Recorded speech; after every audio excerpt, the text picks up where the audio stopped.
Ben from Royal Enfield Motorcycles, the UK distributor. Over the last year, since Motorcycle Live last year, we've really embraced this social media and the interaction with our website, which sort of helps us reach out to our customers and raise the brand awareness on a sort of global scale. Get feedback from customers, and we really think it's the way forward.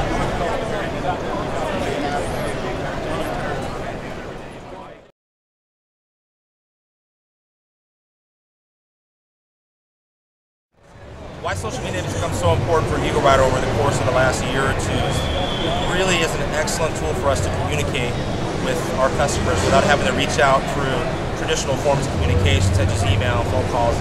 Everybody, Facebook is so dominant, Twitter is so dominant today in the world that it's just the quickest way for us to interact almost on a daily basis with most of our customers. And we've seen just by putting up daily posts.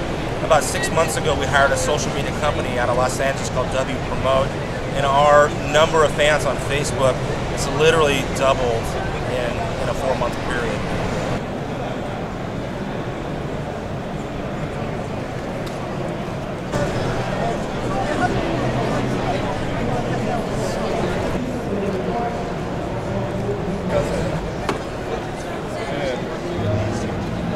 Ted Simon Foundation. Ted Simon Foundation. Awesome.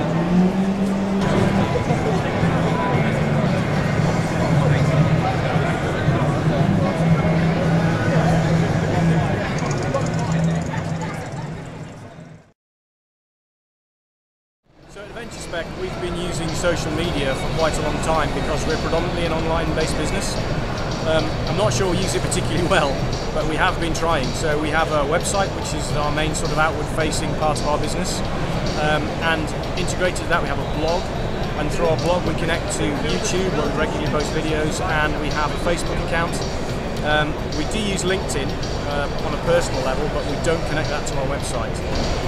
It's very difficult to be sure exactly how many sales the sort of social media side of things creates.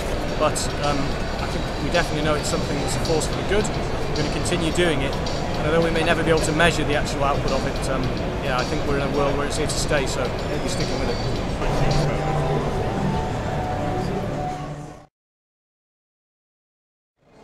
21st Century Politics. It's all about using social media. The 25th of September, which was a massive day for us as part of lobbying, we got 40,000, well, over actually 40,000 riders out on the street, all concerned with a European regulation which is going to really scupper plans that you may have for yourself, for your bike. You may want to tune it, you may want to tweak it. We have a big issue with the European regulation, but we use social media, we use Facebook specifically, to start a group around September 25th called EU Hands Off Biking. And it was really, it just went so mad. It proved entirely that if people really think about something themselves, if they're, you know, they will pick up and run with it. We had, I think, 8,500 people liking Facebook in only 2 and a bit weeks, I think, maybe 3 weeks. And then we sort of thought, oh gosh, I wonder if people would like a t-shirt. Again, we used Facebook. We said, question, would you like a t-shirt? Single size to wear over your jacket. Would you be interested? Almost immediately 500 people responded in the affirmative, so we thought, okay, I'll get some made. Then we started selling them. 797 sales in the first 10-hour period. Now, I had no idea we were going to have all that extra work, sticking them in bags and packaging them, but I mean, without Facebook, we couldn't. And this is new politics. We have to use Facebook. We have to use the new Google thing, I can't remember its name. We have to use all this stuff because we network now. We network immediately, and politics, getting people on the street, getting people to sign petitions, to do consultations, it's all about networking. It's all about modern social media.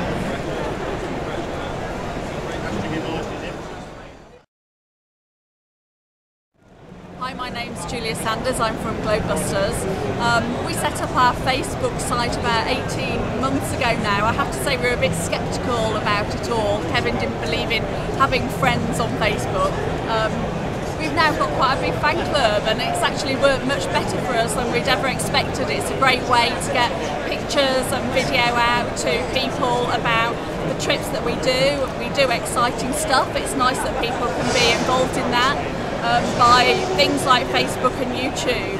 YouTube's worked really well for us as well. We get our movie footage back from the trips, and they get cut into some nice little pieces and we download onto the site, and again people can feel part of the trip without even going on it. So we've gone from being a bit sceptical about how much time it would take to actually really working those sites very well and getting great feedback and great customer involvement.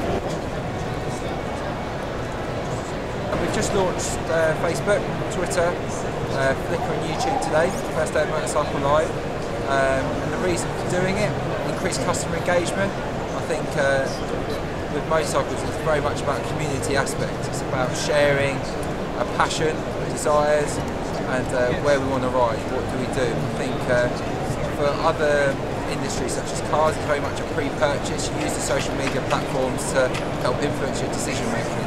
What we found with our research is it's very much post-purchase, and that's how the platforms are best going to be served for us. So latest offers, latest news, where we're going to be exhibiting, what dealer events are running, and we're very much trying to use the social media platforms to amplify our current existing activities that we're doing, and raise them greater awareness and ultimately a better customer interaction. So increased engagement is the real aim we're hoping to achieve.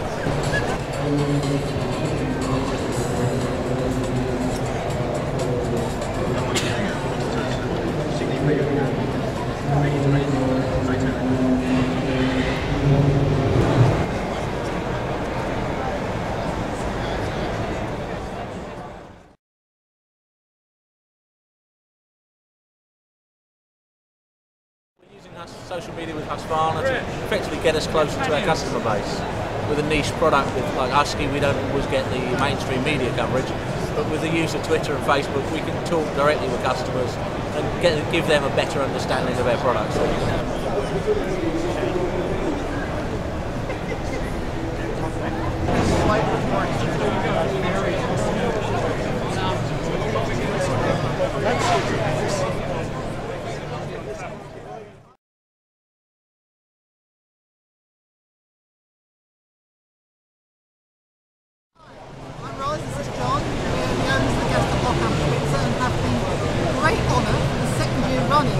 Of being nominated as the most successful small business using social media at Motorcycle Live. In fact, any business, not just small. And we needed a way of getting out there and communicating with current guests, old guests, and most importantly, future guests.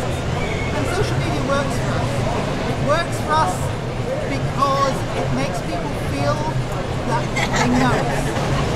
People become part of the Podcast Pizza community. They talk to us before they come, they talk to us after they've been, they tell their friends about us, and people can watch what we're up to, we can tell people what's coming up, and it's all just about our time and effort to do it. It makes people feel comfortable, and that's what's important for us. When people come to us, they feel comfortable, and that's a way of introducing them to what's important.